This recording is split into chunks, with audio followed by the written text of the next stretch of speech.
All right, my name is Brett Molden. I'm with Hilti, account manager in North Central Iowa, and we're going to do some anchor installation training today. So the epoxy anchor is what we're going to focus on here, and just to get some relevance as far as what we're talking about, epoxy anchor is done for your structural anchor bolts. It's a post-installed anchor that goes, it's basically the other side of a cast-in anchor is what it is. So, and we're going to jump to this screen here.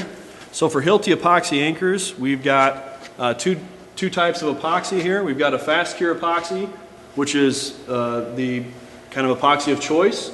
It's our HY200. And then we've got our RE500, which is a slow cure epoxy. The difference in these epoxies, the HY200 actually cures in about 30 minutes, typically, depending on the temperature. And the 500 is going to be closer to like 12 hours. So one important thing to note on this slide is we have had a change. So our HY200 comes in a red foil pack. That goes along with our red insert. Okay, you'll notice our RE500 is in a black foil pack, you can see on there, and that has to have a black insert. And the insert fits in the epoxy gun just like so, and you can swap either the black or the red insert out into the gun. So this should be universal, but when you do go actually get your epoxy, make sure you have the right insert, otherwise you won't be able to get your job done.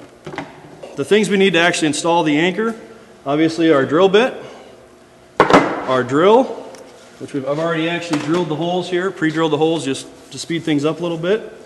And then we need our epoxy, a wire brush, and compressed air.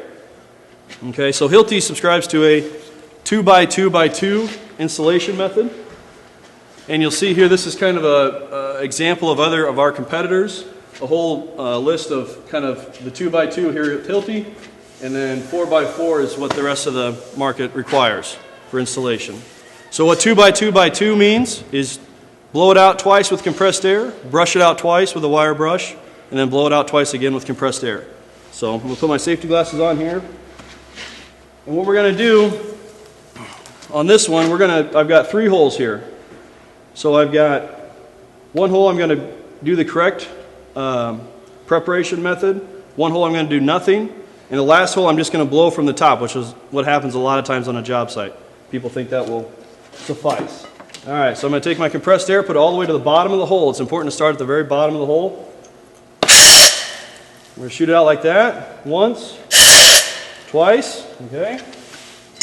We're going to take our wire brush to the bottom once, to the bottom twice.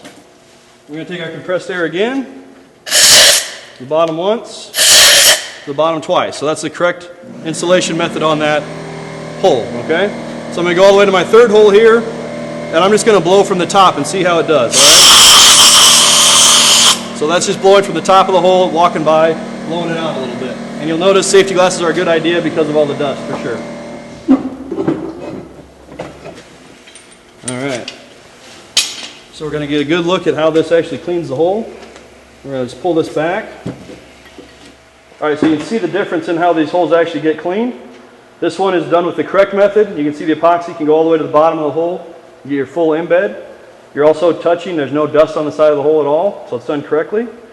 This hole that was done incorrectly actually looks a little bit better than the one that we blew from the top. But you can still see here, there's dust on the side. Now what happens when you have that dust and you put the anchor in, if it fails, you're going to have just a popsicle, okay? So you can definitely tell when an anchor's been installed incorrectly why it fails. So it's not, I mean, there's no question what happens. And then this last one you can see, blowing from the top, basically get no embedment, you have all the sediment in the bottom. So, all right, so that gives you a reason, kind of an idea of how important it is to clean the hole. All right, so I've got my second block here, and we're just going to do a full installation, so start to finish, give you an idea what we need to do. All right, so we're going to blow it out twice, blow it out, a wire brush, once, twice, and again, twice. All right, so now we're sitting good. We're actually going to install our epoxy. So I'm going to take my HY200, slide it in, screw the nozzle on. So on this, it's important to discard the first 3 pumps to make sure the epoxy gets its correct mix. All right, so I'm going to stick it right in here. You hear it pop, so it broke the seal. Go all the way down to 2. 1, 2, 3. All right, so it's got the correct mixture now. You start at the bottom of the hole and just fill it all the way. Fill about 2/3 to 3/4 of the way full.